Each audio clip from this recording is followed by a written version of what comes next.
Dan wanita seluruh tubuhnya bisa menimbulkan syahwat. Seluruh tubuhnya bisa menimbulkan apa? Syahwat. Antum laki-laki ngerti lah ya. Benar atau tidak? Ya. Kukunya aja bisa bikin syahwat. Semuanya, matanya bisa menimbulkan syahwat. Pipinya bisa menimbulkan apa? Syahwat. Bibirnya bisa menghayalkan macam-macam. Tangannya saja bisa menghayalkan apa? Semuanya bisa menimbulkan syahwat. Kakinya, betisnya, semuanya. Ya. Semuanya, bentuk tubuhnya tertutup, bentuk tubuhnya bisa menimbulkan apa? Syahwat. Makanya para ulama mengatakan baju yang syari yang gombrang, karena kalau terbentuk bisa menimbulkan apa? Syahwat. Lekukan tubuhnya bisa menimbulkan apa? Syahwat. Semuanya. Ya.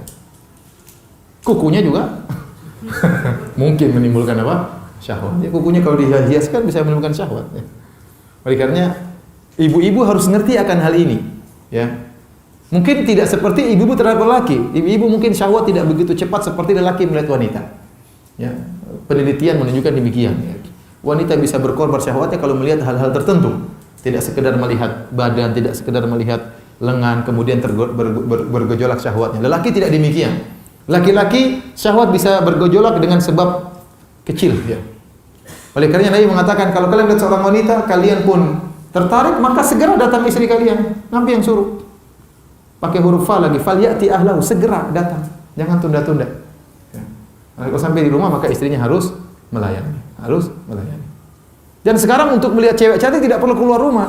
Suaminya lagi pegang HP, lihat Twitter, lihat cewek di situ, ngapa? Ya sudah. Datang istrinya. Istri, saya mau minta dilayani. Aduh, Pak, saya lagi zikir pagi petang. Dan ini kenyataan. Bukan saya ya, bukan saya. Ini kenyataan. Iya, bukan saya. Istri saya mungkin lagi nonton secara langsung.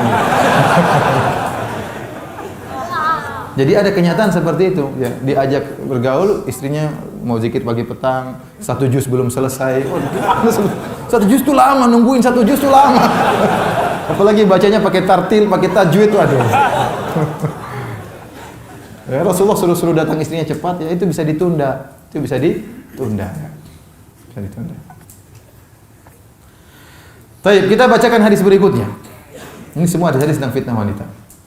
Kata Nabi SAW, al-mar'atu auratun, fa idza kharajat istashrafa syaitan. Riwayat Tirmidzi. Kata Nabi SAW, wanita itu aurat. Ini hukum asal dalil, semua wanita itu bagian tubuhnya aurat. Seperti saya menguatkan apa yang saya katakan tadi.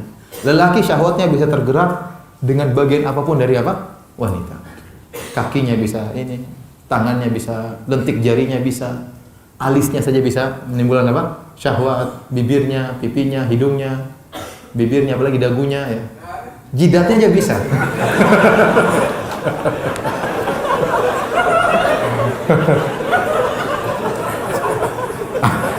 Ada yang histeris ya.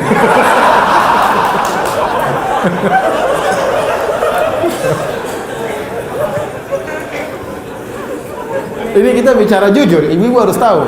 Ibu harus tahu. Ya, kita bicara sebagai kaum lelaki. Rasulullah mengatakan innal mar'ata auratun. Sesungguhnya wanita itu aurat, seluruh tubuhnya aurat, kecuali yang dikecualikan oleh syariat. Wajahnya, tangannya, tapi selainnya adalah aurat. Maka kata Nabi SAW, fa idza kharajat istashrafa syaitan. Kalau dia keluar dari rumahnya, istashrafa syaitan. Istishraf itu dalam bahasa Arab begini, dilirik. Diintai oleh apa? Syaitan.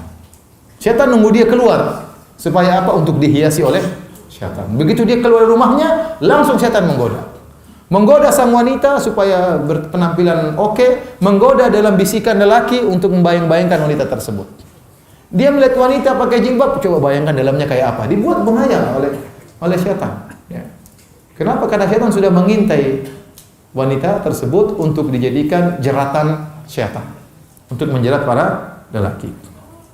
Itulah makna dari istasyrafa syaitan, yaitu begini, ngelirik dari jauh, mengintai untuk jadikan sarana untuk menggoda para lelaki. Ya. Dan ada syaitan jenis jin, ada juga syaitan dari kalangan manusia. Wanita keluar dididik betul oleh laki-laki yang lainnya. Manusia, setan manusia. Dua-duanya berbahaya. Setan manusia maupun setan dari golongan jin. Baik, kita bacakan hadis berikutnya. Dan ini peringatan bagi para wanita. Kata Nabi sallallahu alaihi wasallam, "Sayakunu fi akhir ummati nisa'un kasiyatun 'ariyatun."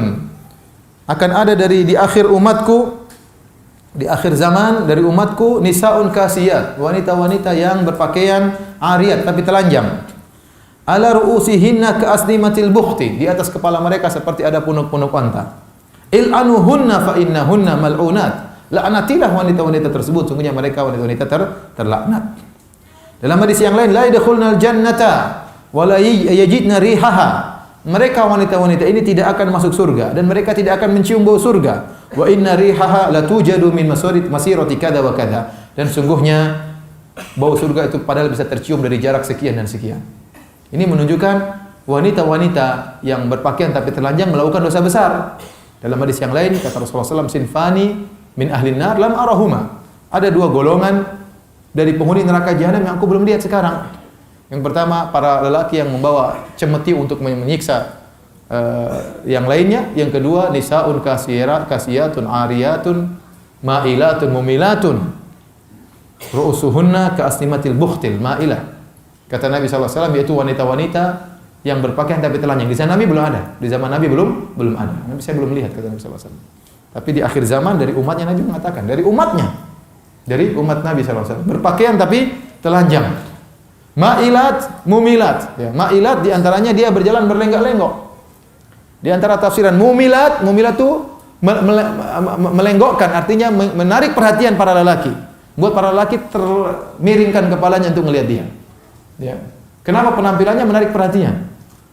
Ru'usuhunna ka'asnimatil bukht. Makanya rambut kepalanya seperti punuk onta.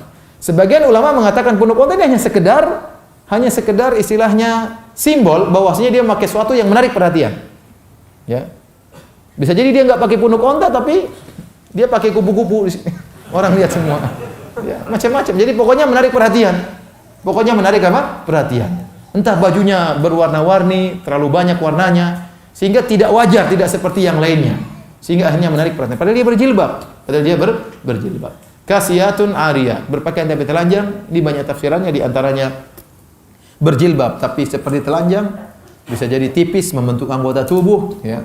Atau berpakaian tetapi banyak yang kelihatan auratnya, pakaiannya kekecilan, ya, sehingga tidak bisa menutup seluruhnya. Atau berpakaian gombrang tapi tipis sehingga menembus apa? Pandangan. Ini semua maknanya kasiyat ariyat, berpakaian tapi telanjang. Ya.